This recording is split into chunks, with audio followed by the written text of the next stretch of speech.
जय हिंद। नमस्कार साथियों, आप सभी लोगों का मोस्ट वेलकम है आज के इस नए क्लास में।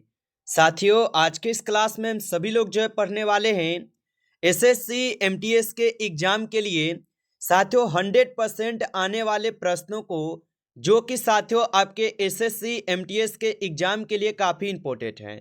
तो साथियों, आप सभी लोग इस क्लास को अच्छी तरीके से लास्ट तक देखिएगा।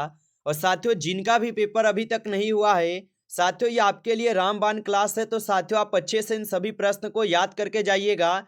यहाँ से प्रश्न साथियों आपके पेपर में जो है 100% आपको देखने को मिलेंगे। तो चलिए साथियों, क्लास को स्टार्ट करते हैं।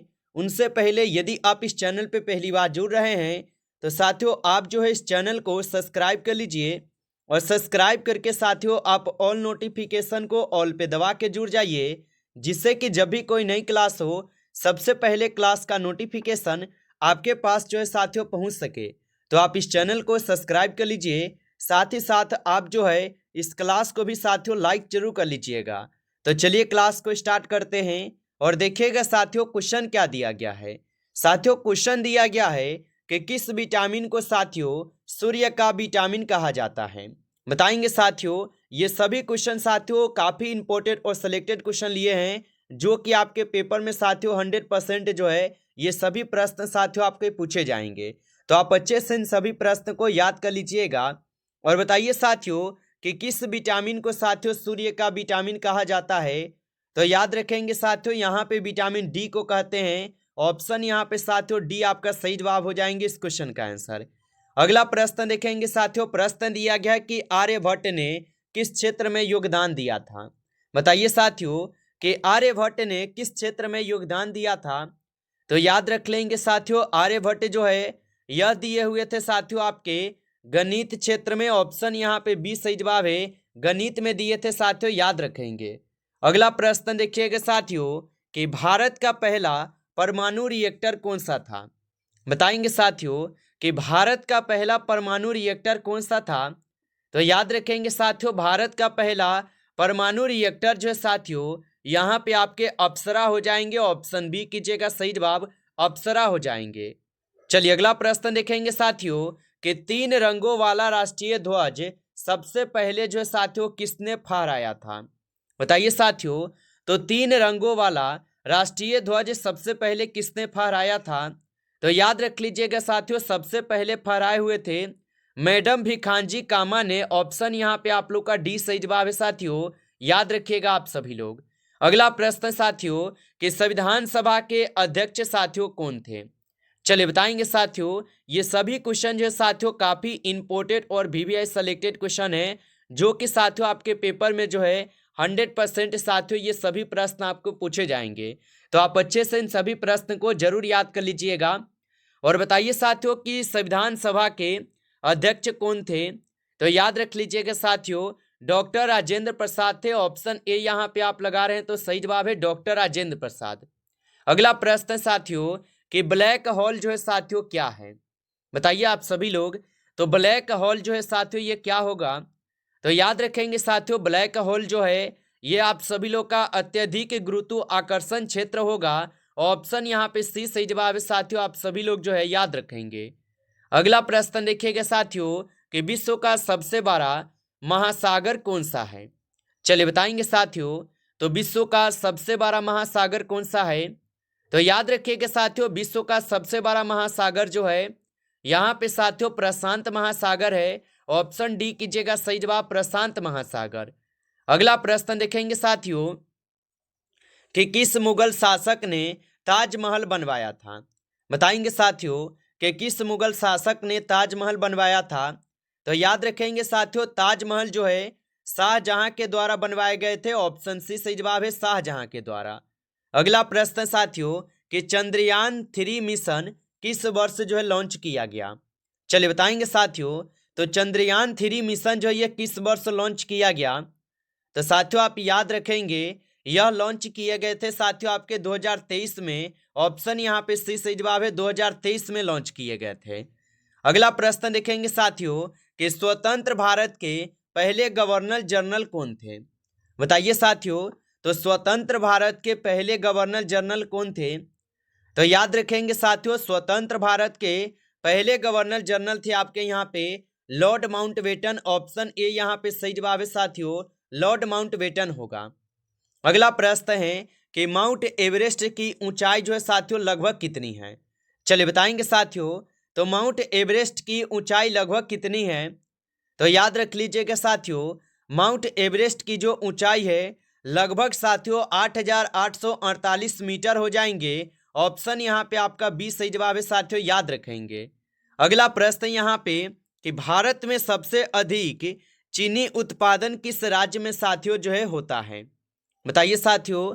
तो भारत में सबसे अधिक चीनी उत्पादन किस राज्य में होता है, तो याद रखेंगे साथियों ये उत्तर प्रदेश में सबसे ज्यादा होते हैं। ऑप्शन यहाँ पे 20 सही जवाब है, उत्तर प्रदेश में होगा। अगला प्रश्न साथियों कि डोलायन गति जो है ये किसका उदाहरण है, बताइए साथियों। तो डोलायन गति जो है ये किसका उदाहरण होगा, तो साथियों डोलायन गति जो है यह हो जाएंगे साथियों आपके आवर्त गति का। ऑप्शन यहाँ पे सी सही जवाब है, आवर्त गति का होगा। अगला प्रश्न है भारत के किस राज्य को मसालों का साथियों बगीचा कहा जाता है, चलिए बताएंगे साथियों। तो भारत के किस राज्य को मसालों का बगीचा कहा जाता है, तो याद रखेंगे साथियों ये कहते हैं आपके केरल को। ऑप्शन यहाँ पे 20 सही जवाब है, केरल को कहते हैं, याद रखेंगे। अगला प्रश्न साथियों कि जुलूस नामक चित्र जो है ना साथियों किसने बनवाया था, चलिए बताइए कि जुलूस नामक चित्र किसने बनाया था। तो याद रखिएगा साथियों ये बनाए गए थे साथियों मकबूल फिदा हुसैन के द्वारा। ऑप्शन यहाँ पे आप लोग का सी सही जवाब है, याद रखेंगे। अगला प्रश्न साथियों भारत में योजना आयोग की स्थापना कब हुई थी, बताइए साथियों। और साथियों आप अभी तक इस क्लास को लाइक नहीं किए हैं तो साथियों आप इस क्लास को एक बार ज़्यादा से ज़्यादा लाइक जरूर कर लीजिए। नए जुड़े हैं चैनल पे तो आप इस चैनल को भी सब्सक्राइब करके ऑल नोटिफिकेशन को ऑल पे दबा के जुड़ जाइए, जिससे कि जब भी कोई नई क्लास हो सबसे पहले क्लास का नोटिफिकेशन आपके पास जो है साथियों पहुंच सके।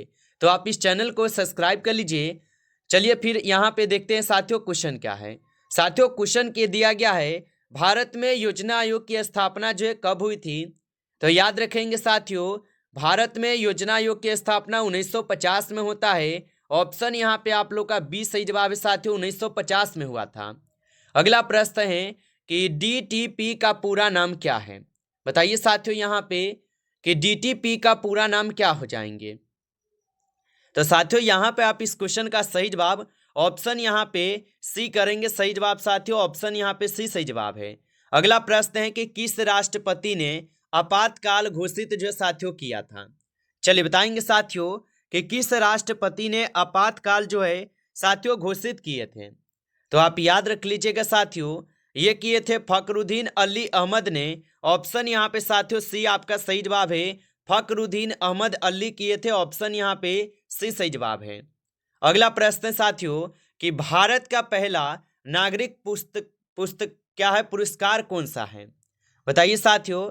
तो भारत का पहला नागरिक पुरस्कार कौन सा है, तो याद रखेंगे साथियों भारत का पहला नागरिक पुरस्कार जो है साथियों यहाँ पे भारत रत्न हो जाएंगे। ऑप्शन सी आपका सही जवाब होगा, भारत रत्न पुरस्कार होगा। अगला प्रश्न साथियों कि किस पर्वत को साथियों फसल उत्सव की भी कहा जाता है, बताइए साथियों यहाँ पे कि किस पर्व को फसल उत्सव भी कहा जाता है। तो याद रखिएगा साथियों ये कहते हैं आपके लोहड़ी को। ऑप्शन यहाँ पे 20 सही जवाब है, लोहड़ी को कहते हैं। अगला प्रश्न साथियों कि संविधान सभा के अध्यक्ष साथियों कौन थे, चलिए बताएंगे साथियों कि संविधान सभा के अध्यक्ष कौन थे। तो याद रखेंगे साथियों संविधान सभा के जो अध्यक्ष थे साथियों यह आपके डॉक्टर राजेंद्र प्रसाद जी थे। ऑप्शन ए यहाँ पे साथियों आपका सही जवाब होगा, डॉक्टर राजेंद्र प्रसाद थे। अगला प्रश्न साथियों यहाँ पे कि पृथ्वी जो है ये सूर्य की परिक्रमा कितने समय में पूरी करती है, बताइए साथियों। तो पृथ्वी जो है ये सूर्य की परिक्रमा जो है कितने समय में पूरी करती है, तो याद रखेंगे साथियों 365 दिन में। ऑप्शन यहाँ पे ए सही जवाब है, 365 दिन में पूरी करती है। अगला प्रश्न साथियों कि किस राजा ने सबसे पहले अशोक चक्र का प्रयोग जो है साथियों किया था, बताइए साथियों। तो किस राजा ने सबसे पहले अशोक चक्र का प्रयोग किया था, तो याद रखेंगे साथियों सबसे पहले किए थे अशोक। ऑप्शन यहाँ पे आप लोग का सही जवाब है अशोक किए थे। अगला प्रश्न साथियों कि संसद का जो ऊपरी सदन है साथियों कौन सा है? बताइए साथियों। तो संसद का ऊपरी सदन साथियों कौन सा होगा? तो साथियों संसद के जो ऊपरी सदन है साथियों ये कौन से हो जाएंगे? तो ऊपरी सदन पूछा है साथियों, तो यहाँ पे हो जाएंगे आप सभी लोगों का राज्यसभा। ऑप्शन यहाँ पे बी लगा रहे हैं, तो सही जवाब है साथियों राज्यसभा होगा। अगला प्रश्न है कि दूध में कौन सा प्रोटीन जो है साथियों पाया जाता है? चलिए बताएंगे साथियों कि दूध में कौन सा प्रोटीन जो है साथियों पाया जाता है। तो याद रखेंगे साथियों दूध में जो है यहाँ पे साथियों केसिन पाई जाती है। ऑप्शन यहाँ पे बी सही जवाब है, केसिन पाई जाती है। अगला प्रश्न है कि भारत में सबसे लंबी नदी कौन सी है? चलिए बताएंगे साथियों। तो भारत में सबसे लंबी नदी कौन सी है? तो याद रखेंगे साथियों भारत में सबसे लंबी नदी जो है साथियों यहाँ पे गंगा नदी हो जाएंगे। ऑप्शन ए कीजिएगा सही जवाब गंगा नदी। अगला प्रश्न साथियों कि वेदों की भाषा कौन सी है? चलिए बताएंगे साथियों कि वेदों की भाषा कौन सी है। तो साथियों वेदों की जो भाषा है ये संस्कृत हो जाएंगे। ऑप्शन बी कीजिएगा सही जवाब संस्कृत होगा। अगला प्रश्न साथियों यहाँ पे और साथियों प्रश्न क्या दिया गया है कि मनुष्य के सामान्य शरीर तापमान कितना होता है? बताइए साथियों। तो मनुष्य के सामान्य शरीर का जो तापमान होता है साथियों कितना होता है? तो याद रखिएगा साथियों यहाँ पे इस क्वेश्चन का आपका सही जवाब क्या हो जाएंगे?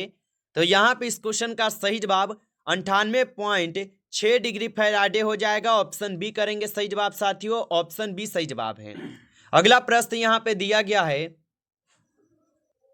और प्रश्न क्या दिया गया साथियों कि लाल किला जो है ये किसने बनवाया था? चलिए बताएंगे साथियों कि लाल किला जो है किसने बनवाया था। तो याद रखिएगा साथियों लाल किला जो है शाहजहां के द्वारा बनवाई गई थी। ऑप्शन सी सही जवाब है शाहजहां के द्वारा। अगला प्रश्न यहाँ पे है कि पानी का रासायनिक सूत्र क्या है? चलिए बताएंगे साथियों कि पानी का रासायनिक सूत्र क्या होगा। तो साथियों पानी का जो रासायनिक सूत्र होगा साथियों ये हो जाएंगे आपके H2O। ऑप्शन ए यहाँ पे आप लोग का सही जवाब हो जाएंगे H2O होगा। अगला प्रश्न साथियों कि मानव शरीर की सबसे बड़ी ग्रंथि कौन सी है? चलिए बताएंगे साथियों मानव शरीर की सबसे बड़ी ग्रंथि कौन सी है। तो याद रखिएगा साथियों मानव शरीर की सबसे बड़ी ग्रंथि जो है साथियों यहाँ पे कौन हो जाएंगे। तो याद रखिएगा साथियों यहाँ पे आपके यकृत हो जाएंगे। ऑप्शन यहाँ पे बी सही जवाब है यकृत होगा। अगला प्रश्न है कि चंद्रगुप्त मौर्य के गुरु कौन थे? चलिए बताएंगे साथियों कि चंद्रगुप्त मौर्य के गुरु कौन थे। तो याद रखिएगा साथियों चंद्रगुप्त मौर्य के जो गुरु थे साथियों ये चाणक्य थे। ऑप्शन यहाँ पे बी सही जवाब है चाणक्य हो जाएंगे। अगला प्रश्न साथियों कि भूकंप को मापने वाला यंत्र साथियों क्या कहलाता है? चलिए बताएंगे साथियों कि भूकंप को मापने वाला यंत्र साथियों क्या कहलाता है। तो याद रखिएगा साथियों भूकंप को मापने वाला यंत्र जो है साथियों सिस्मोग्राफ कहलाता है। ऑप्शन सी सही जवाब है सिस्मोग्राफ कहलाता है। अगला प्रश्न है कि संविधान की प्रस्तावना में कौन से शब्द शामिल है? चलिए बताएंगे साथियों तो संविधान की प्रस्तावना में कौन से शब्द है साथियों जो कि शामिल है। तो याद रखेंगे साथियों यहाँ पे समाजवादी और धर्मनिरपेक्ष शब्द जो है साथियों शामिल है। ऑप्शन ए हो जाएंगे सही जवाब। अगला प्रश्न देखिएगा साथियों हरित क्रांति के जनक कौन है? चलिए बताएंगे साथियों तो हरित क्रांति के जो जनक है साथियों कौन है। तो याद रखेंगे साथियों हरित क्रांति के जो जनक है साथियों यहाँ पे हो जाएंगे साथियों MS स्वामीनाथन। ऑप्शन ए यहाँ पे साथियों आप सभी लोग का जो है सही जवाब हो जाएंगे, याद रखिएगा। नमस्कार साथियों इस क्लास में जो है टॉप आपके 35 क्वेश्चन थे जो कि काफ़ी इंपॉर्टेंट और सिलेक्टेड क्वेश्चन थे साथियों। ये सभी क्वेश्चन साथियों यदि आपको क्लास अच्छा लगा हो तो साथियों आप जो है इस क्लास को लाइक जरूर कर लीजिए। नए जुड़े हैं चैनल पे तो साथियों आप जो है इस चैनल को भी सब्सक्राइब करके ऑल नोटिफिकेशन को ऑल पे दबा के जुड़ जाइए, जिससे कि जब भी कोई नई क्लास हो सबसे पहले क्लास का नोटिफिकेशन आपके पास जो है पहुंच सके। तो साथियों आप इस चैनल को सब्सक्राइब जरूर कर लीजिएगा। चलिए फिर मिलते हैं आपसे एक नेक्स्ट टॉपिक के साथ नेक्स्ट क्लास में। तब तक के लिए जय हिंद जय भारत।